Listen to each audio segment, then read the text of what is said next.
Hi everyone. It's been a while, over a month, so sorry about that. But it's been a nice time to kind of relax and let the weather get nice again. Um, I'm doing well. I'm doing well. Uh, about 35 days, I think, maybe 60 days after the transplant, we did a PET scan. And the PET scan came back clean, which is good. Um, it came back a scale of 2 out of 5, which means there was no active uptake anywhere in my body, so no active cancer.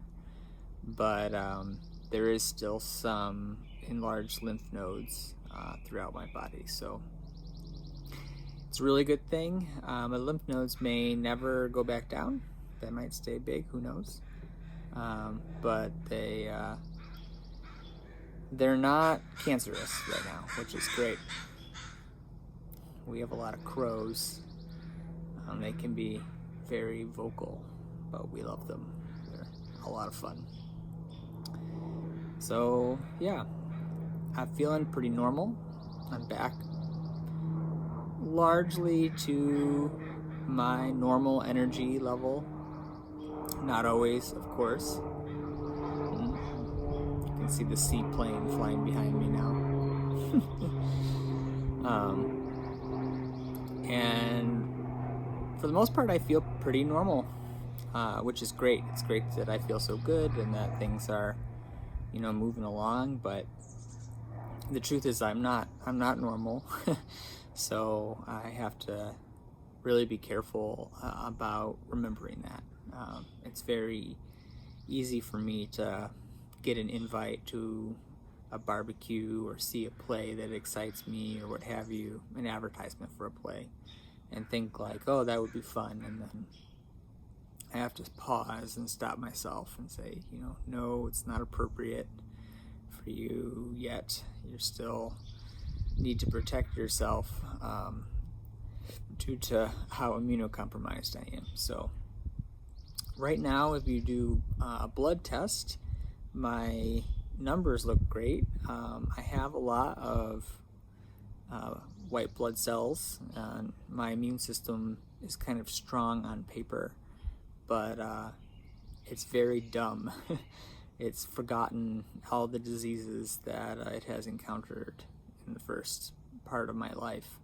And so my immune system is currently a little bit worse than an infant baby, because an infant at least gets some immune system training from its mother, which I don't have. So I am as vulnerable to sickness a little bit more than a newborn child. And it'll be a year before I can get vaccinated. So with the exception of COVID, I can get the COVID vaccine in another month or so. But every other vaccine I can't get. And the COVID thing is only because it's mRNA, not a traditional vaccine. So that's kind of the plan. I'll be being very careful and sheltering in place and such for the most part until the first year has passed and I can get most of my vaccines. But even then, I can't get the MMR vaccine until year 2 because it's too dangerous for me to get live vaccines until year 2. So for a while, for 2 years at least, I'll have to live a somewhat sheltered life.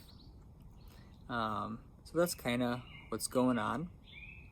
I started working again, same team as before, about almost a month ago now, 3 weeks ago, and it's been really great.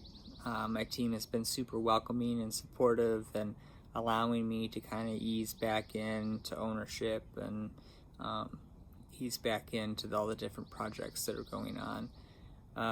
Even though it's definitely a difficult time for the team as a whole, just due to the environment and resourcing and everything.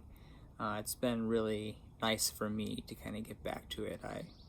I had missed it a lot, and so that's feeling good, and it's making me excited about what I have to do each day. So we'll see how long the honeymoon lasts, but so far I'm really happy to be back.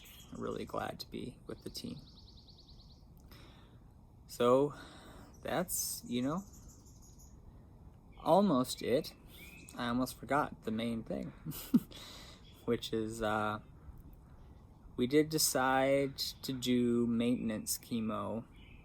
So it's one drug called brentuximab, which I was on before. In the first line treatment, I was on it. And in the first line treatment, it was one of many drugs. This time it's by itself. And it's not a traditional chemo. The nurses refer to it as an immunotherapy, but it's not really an immunotherapy either. It's kind of more of a targeted chemo delivery system. So there's kind of it uses immunotherapy techniques to identify particular cells, and then delivers basically a chemo bomb that kills the cells that it identifies. So it's a lot more targeted than the normal just kill everything, but it's still misses a lot, I guess. There's a lot of collateral damage. So the plan is that I'll have an infusion of brentuximab every 3 weeks for 16 cycles. So a total of 48 weeks. I'll be going through this regimen, and it's normally quite light on side effects. Certainly in comparison to the normal broad spectrum chemo. But one of the cells it tends to kill, I suppose accidentally, is your nerves, particularly in your extremities.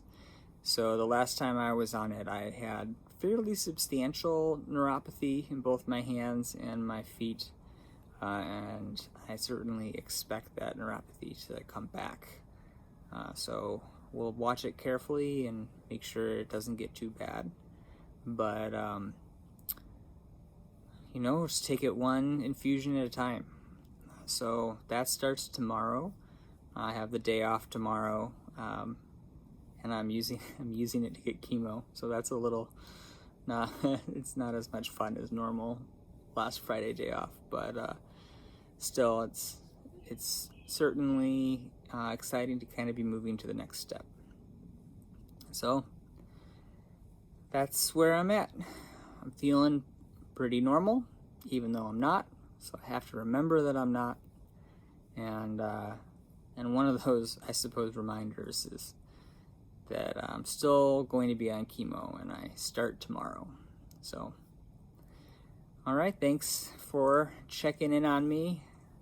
I don't know how often I'll be doing these updates, so do enable the little bell icon. I know this is like such a YouTuber thing to say, but if you subscribe and click the little bell button, you'll get a notification when I post. And given that it'll probably be a little sporadic for the time being, and I don't expect much to change in my health, hopefully, for the next months. It would be great if you got notifications. Otherwise, who knows when I'll post next, and maybe you'll miss it. So, all right, much love, and I'll see you next time.